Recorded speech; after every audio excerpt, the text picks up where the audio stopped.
Hi friends, நம்ம இன்னைக்கு வீடியோவில் நம்ம சப்ஸ்கிரைபர் சிஸ்டர் ஒருத்தவங்க ரொம்ப நாள் கெட்டு போகாத மாங்காய் ஊறுகாய் வேணும்னு கேட்டாங்க.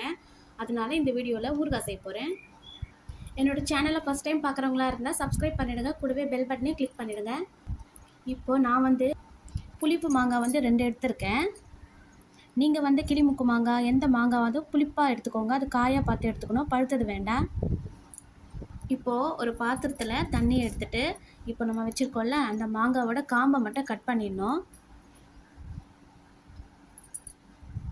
இந்த மாதிரி கட் பண்ணி எடுத்துருங்க. இப்போ இதை தண்ணியில் போட்டுடலாம். அதே மாதிரி இன்னொரு மாங்காவையும் தோல் அந்த இடத்துல காம்பு இருக்குல்ல, அதை கட் பண்ணிடுங்க.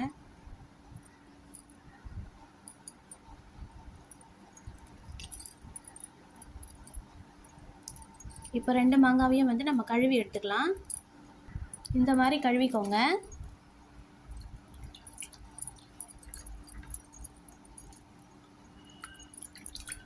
ரெண்டுத்தையும் கழுவி வச்சுருங்க.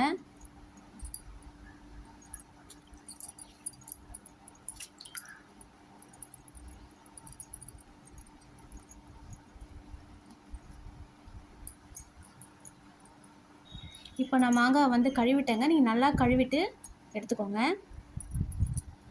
இப்போது ஒரு துணி எடுத்துகிட்டு மாங்காயில் ஈரம் இல்லாத மாதிரி சுத்தமாக துடைச்சிக்கணும். கொஞ்சம் கூட ஈரமே இருக்கக்கூடாது. ரெண்டுத்தையும் துடைச்சிருங்க இதே மாதிரி.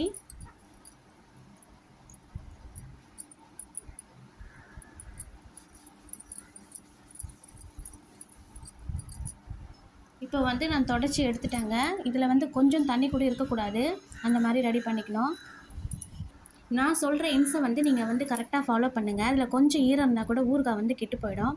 நீங்கள் ஃப்ரிட்ஜில் மாங்காய் வச்சுருந்தீங்கன்னா அது வெளியே எடுத்து வச்சுட்டு அது சின்னஸ் போகிற வரைக்கும் அப்புறமா அதை கழுவி துடைச்சிட்டு யூஸ் பண்ணுங்கள்.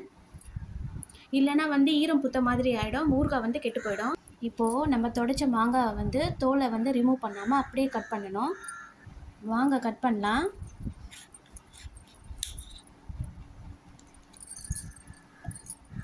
இப்போ இதில் இருக்க கொட்டையை மட்டும் வெளியே எடுத்துட்டா போதும். நீங்கள் இன்னும் பச்சை மாங்காவை எடுத்துக்கோங்க. எனக்கு இந்த மாங்காய் தான் கிடைச்சது.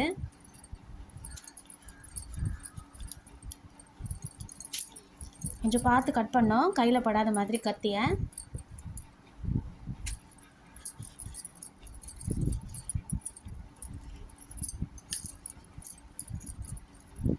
இதே மாதிரி கட் பண்ணிக்கோங்க. பீசஸ் ஈவன் பீசஸாக கட் பண்ணிக்கோங்க. இப்போது இந்த மாதிரி கட் பண்ணிக்கோங்க.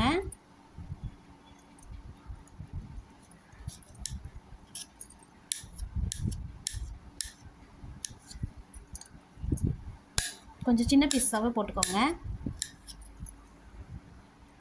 இதே மாதிரி இருக்கிற எல்லா மாங்காயும் இதே மாதிரி கட் பண்ணணும் நம்ம.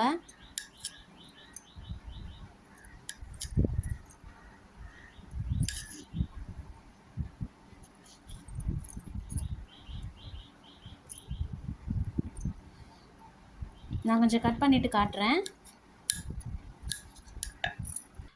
சீசன் முடிகிறதுனால எனக்கு பச்சை மாங்காய் கிடைக்கலங்க. இதுவே 40 ரூபாய்க்கு வாங்கினேன். நீங்கள் பச்சையாக இருக்க மாங்காவை எடுத்துக்கோங்க. இதில் கொட்டையை மட்டும் எடுத்துகிட்டு உள்ளே இருக்கோம்ல அந்த கொட்டையை மட்டும் மெலிசாக இருக்க அந்த கொட்டையை மட்டும் எடுத்துகிட்டு அதுக்கப்புறமா அந்த தோலோட மாங்காய் தோலோடு அப்படியே கட் பண்ணிக்கணும். இந்த காய் லேசாக பழுத்த மாதிரி இருக்கிறதுனால என்னால் கொட்டையை தனியாக ரிமூவ் பண்ணி காட்ட முடியல. நீங்கள் கொட்டையை ரிமூவ் பண்ணிவிட்டு அதுக்கு கீழே சொர சொரன்னு இருக்கும்ல, அதை ரிமூவ் பண்ணாமல் அதை அப்படியே தாங்க போடணும். அப்போ தான் மாங்காய் கரையாமல் இருக்கும். மாங்காய் ஊறுகாய் உடனே வேணும் அப்படின்றதுனால தான் இந்த காய் நான் யூஸ் பண்ணிக்கிட்டேன். நீங்கள் நல்லா பச்சை மாங்காவை எடுத்துகிட்டு இந்த மாதிரி கட் பண்ணிவிட்டு ஒரு தட்டில் போட்டு பரப்பி வச்சுட்டு 1லேருந்து 2 மணி நேரம் ஃபேன் காற்றுல கொஞ்சம் நேரம் வைங்க. அதில் ஈரப்பதம் இல்லாமல் இருக்கணும். கொஞ்சம் ஈரம் இருந்தால் கூட ஊறுகாய் கெட்டு போயிடும். இப்போ நான் ஃபேன் காற்றுல கொஞ்சம் நேரம் வச்சுட்டு உங்களுக்கு காட்டுறேன்.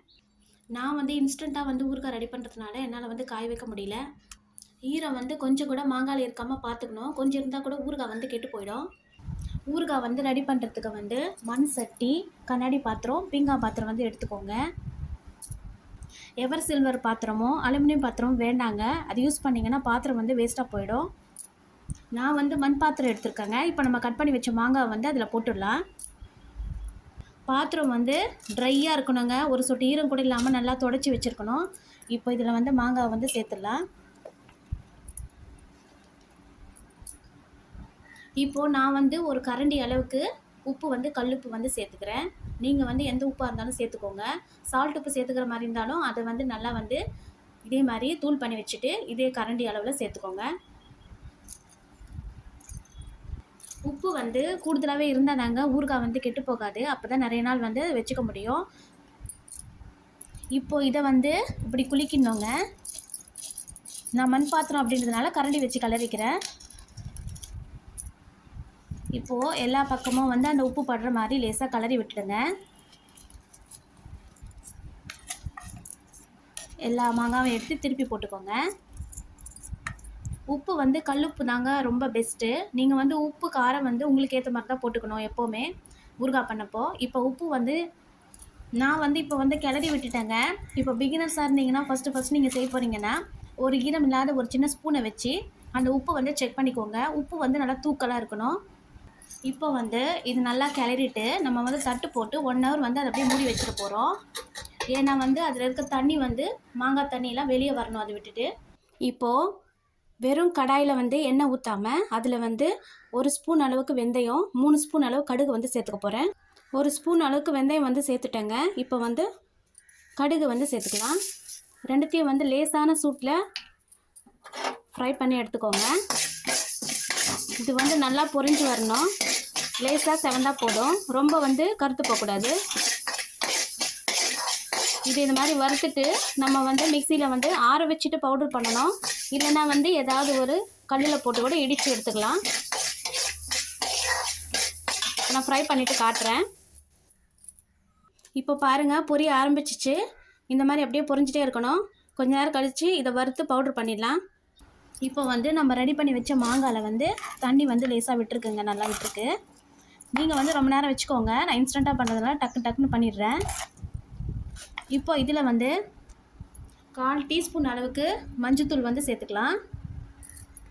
இதை கலந்து விட்டுருங்க.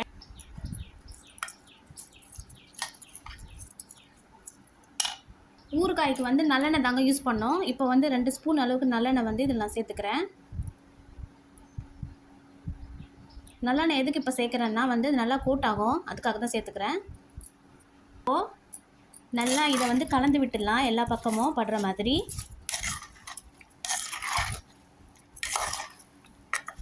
இப்படி இந்த மாதிரி கலந்து வச்சுருங்க.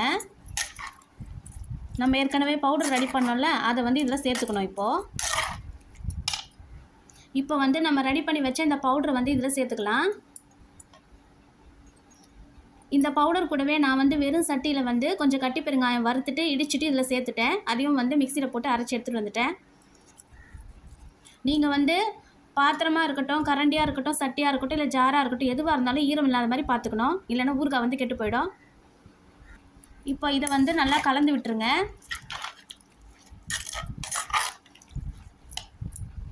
இப்போ இது கூடவே வந்து தனி மிளகாய்த்தூள் வந்து ஆச்சி மிளகாத்தூள் சொல்லுவாங்கள்ல, அது வந்து ஒரு கரண்டி அளவுக்கு போட்டுக்கோங்க. இதுவே நீங்கள் காஷ்மீரி மிளகாத்தூள் போடுற மாதிரி இருந்தால் இந்த 3/4 அளவுக்கு போட்டுக்கணும் இதில். இப்போ நான் இதையும் சேர்த்துடுறேன். இதையும் சேர்த்து நல்லா கலந்து விட்டுருங்க. இப்போது இதை வந்து இந்த அளவுக்கு ரெடி பண்ணிவிட்டு கொஞ்ச நேரம் அப்படியே வச்சுருங்க. இப்போ வந்து மறுபடியும் வந்து கடாயை வந்து அடுப்பில் வச்சுட்டு இப்போ இந்த கிண்ணத்தில் 3/4 அளவுக்கு வந்து எண்ணெயை வந்து ஊற்றிக்கிட்டேங்க. எண்ணெய் வந்து தாராளமாக இருந்தால் தான் ஊறுகாய் வந்து கெட்டு போகாது. எண்ணெய் நல்லா காஞ்சிடுச்சுங்க. இதில் வந்து கடுகு போட்டுக்கலாம். 1/2 ஸ்பூன் அளவுக்கு போட்டுக்கோங்க. கடுகு நல்லா பொரியட்டும். இப்போது அதில் 1 டீஸ்பூன் அளவுக்கு வெந்தயம் வந்து சேர்த்துக்கிறேன். இப்போ வந்து நான் ஸ்டவ் ஆஃப் பண்ணிவிட்டு அதை இறக்கிட்டு வந்துட்டேங்க. இப்போ அது வந்து நம்ம இதை மாங்காய் ரெடி பண்ணி வச்சுருக்கோம்ல, அதில் வந்து கொட்டிடணும். இந்த ஸ்டேஜில் வந்து நீங்கள் கட்டி பெருங்காயம் வச்சுருந்தீங்கன்னா அதை சேர்த்துக்கோங்க. இப்போது 1 ஸ்பூன் அளவுக்கு மிளகாத்தூள் வந்து சேர்த்துக்கலாம். அது வந்து கொஞ்சம் கலருக்காக சேர்த்துக்கிறேன். இதை நல்லா கலந்து விட்டுட்டு இதில் வந்து சேர்த்து விட்டுடலாம். சேர்த்துட்டு காட்டுறேன். எண்ணெய் வந்து சூடாக இருக்கும்போதே இதில் வந்து கலந்து விட்டுணும். எண்ணெய், உப்பு, காரம் வந்து உங்கள் தேவைக்கேற்ப நீங்கள் எவ்வளோ வேணுமோ சேர்த்துக்கோங்க. நான் கொஞ்சம் கூடுதலாகவே எண்ணெய் வந்து ஊற்றி வச்சுருக்கேன். அப்போ தான் வந்து ஊறுகாய் வந்து ரொம்ப நாளைக்கு கெடாமல் நம்ம வச்சுக்க முடியும். இந்த ஊறுகாயில் வந்து நம்ம வந்து எந்த ஒரு கெமிக்கலும் வந்து சேர்க்கலைங்க, ப்ரிசர்வேட்டிவ்ஸ் எதுவும் சேர்க்கலை. நம்ம உப்பு மட்டும்தான் சேர்த்துருக்கோம். அதனால் எண்ணெய் வந்து கொஞ்சம் நிறைய தான் ஊற்றணும். உங்களுக்கு தேவைப்படுற மாதிரி நீங்கள் கொஞ்சமாக கூட ஊற்றிக்கோங்க. இந்த ஊறுகாய் வந்து நம்ம கலந்து விட்டோம்ல, அது நல்லா வந்து இது ஆறணும். ஆறின பிறகு மூடி இல்லைன்னா வந்து வேஷ்டி துணி, அதுவும் இல்லைன்னா வந்து ஒயிட் கிளாத்தை வச்சு டைட்டாக கவர் பண்ணி 2 நாள் வந்து வெயிலில் வச்சுக்கலாம். சூடு ஆறின பிறகு தாங்க மூடணும். இந்த ஊறுகாய் வந்து சூட்டோட வந்து மூடக்கூடாது. இல்லைன்னா வந்து 4-5 நாளைக்கு வந்து ஓப்பன் பண்ணாமல் வீட்டுக்குள்ளேயே எங்கேயாவது வச்சுருங்க. வெயிலில் வச்சா ரொம்ப நல்லது. சுல்லுன்னு வெயில் அடிக்கும்ல, அப்போ வச்சு எடுத்தால் போதும். மற்றப்போ வந்து இதை வந்து நம்ம வீட்டிலேயே வச்சுக்கலாம். நான் வந்து இப்போ வந்து எப்படி கவர் பண்ணி வச்சுருக்கணும், அந்த மாதிரி நீங்களும் கவர் பண்ணி வச்சுக்கோங்க. காற்று போகாத மாதிரி வச்சுக்கோங்க. இல்லைனா வந்து தட்டில் கூட மூடி வச்சுக்கலாம், ஒன்றும் பிரச்சனை இல்லை. நான் வந்து மூடியை வந்து எடுத்துகிட்டு காட்டுறேன் வீடியோக்காக. நீங்கள் வந்து அதை மூடி வச்சுக்கோங்க. இந்த ஊறுகாய் வந்து 4-5 நாள் கழித்து ஒரு கண்ணாடி பாத்திரம் இல்லைனா பீங்கான் ஜாடி கண்ணாடி பாட்டிலை வச்சு ஃப்ரிட்ஜில் வச்சுடுங்க. வெளியில் வச்சாலும் கெட்டு போகாது. 1 வருஷம் வரைக்கும் கூட வச்சுக்கலாம். ஆனால் கரெக்டாக செய்யணும். நீங்கள் செய்கிறத பொறுத்து தான் நம்ம ஊறுகாய் வந்து இருக்கும். இல்லைனா வந்து அது பூண்டை பிடிச்சிடும், கெட்டு போயிடும். இப்போது நம்ம வந்து 4-5 நாள் வெயிலில் வைக்கிறோம்ல, அப்போ நடுவில் வந்து தேவைப்பட்டால் நீங்கள் ஒரு வாட்டி வந்து கிளறிட்டு மறுபடியும் டெய்லியும் வந்து மாதிரி கிளறிட்டு வந்து மறுபடியும் மூடி வச்சிடணும், காற்று போகாத மாதிரி. வந்து கண்ணாடி பாட்டிலில் வந்து ஸ்டோர் பண்ண பிறகு வந்து இதை வந்து ஈரம் இல்லாத ஸ்பூனை வச்சு தாங்க யூஸ் பண்ணணும். ஃப்ரிட்ஜில் வச்சாலும் நல்லது தாங்க. ஆனால் வந்து ஃப்ரிட்ஜில் வச்சாலும் கூட அதில் மாய்ஸ்சரைசர் போகாத மாதிரி நல்லா காற்று போகாத கண்டெய்னராக வச்சு மூடி வைக்கணும். இல்லைனா வந்து ஊறுகாய் வந்து ஸ்மெல் அடிக்கும், பூர்ணம் பிடிச்சிடும். நீங்கள் வந்து ஃபஸ்ட் டைம் இப்போ தான் பண்ணுறீங்கன்னா ஒரு மாங்காயில் செஞ்சு ரெடி பண்ணி பார்த்துட்டு வந்து நீங்கள் செக் பண்ணிவிட்டு இன்னொரு வாட்டி செய்யும்போது நிறைய மாங்காயில் செஞ்சு ரெடி பண்ணிக்கோங்க. இந்த ஊறுகாய் வந்து நம்ம தயிர் சாதம், பழைய சாதம் எல்லாத்துக்கூடையும் வச்சு நம்ம சாப்பிட்லாம். நீங்கள் வந்து கொஞ்சமாக செஞ்சால் தான் பொருள் வந்து வீணாகாமல் இருக்கும். இப்போது நீங்கள் வந்து 4-5 நாள் வந்து வீட்டுக்குள்ளேயே வச்சுருந்தாலும் சரி, வெயிலில் வச்சு எடுத்தாலும் சரி, இப்போ வந்து நம்ம ரெடி பண்ணி காய வச்சு எல்லாம் வச்சுருக்கோம்ல, அதை வந்து பாட்டிலில் வந்து ஸ்டோர் பண்ணிடலாம். கண்ணாடி பாட்டிலில் வந்து ஸ்டோர் பண்ணிக்கோங்க.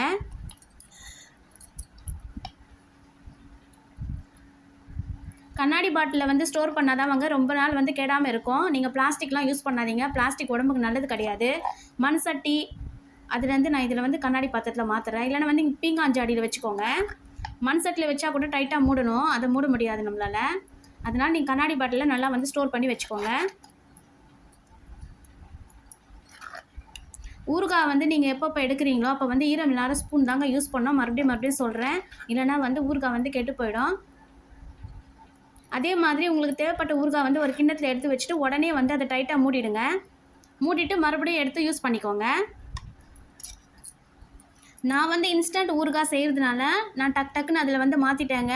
நான் வந்து சொன்ன ப்ரொசீஜர் வந்து நீங்கள் கரெக்டாக ஃபாலோ பண்ணிங்கன்னா அதே மாதிரி ஊறுகாய் வந்து வரும். ரொம்ப நாளைக்கு வந்து அந்த ஊறுகாய் வந்து கெடாமல் வச்சுக்க முடியும். ஆனால் பெஸ்ட்டு வந்து வெயிலில் வைக்கிறது ரொம்ப நல்லது. ஊறுகாய் வந்து வைக்கிறதுக்கு சில டிப்ஸ் நான் சொல்கிறேன். ஊறுகாய் வந்து மகாலட்சுமி மாதிரி சொல்லுவாங்க. அதனால சுத்தமாக இருக்கும்போது நம்ம குளிச்சுட்டு வந்து அதில் வந்து ஊறுகாய் வந்து எடுத்துக்கணும். அது என்னோட டிப்ஸு. உங்களுக்கு பிடிச்சிருந்தா இதை நீங்கள் ஃபாலோ பண்ணுங்கள். இந்த வீடியோ பிடிச்சிருந்தா சேனலை மறக்காமல் சப்ஸ்கிரைப் பண்ணுங்கள், லைக் பண்ணுங்கள். தேங்க்ஸ் ஃபார் வாட்சிங். அடுத்த வீடியோவில் பார்க்கலாம்.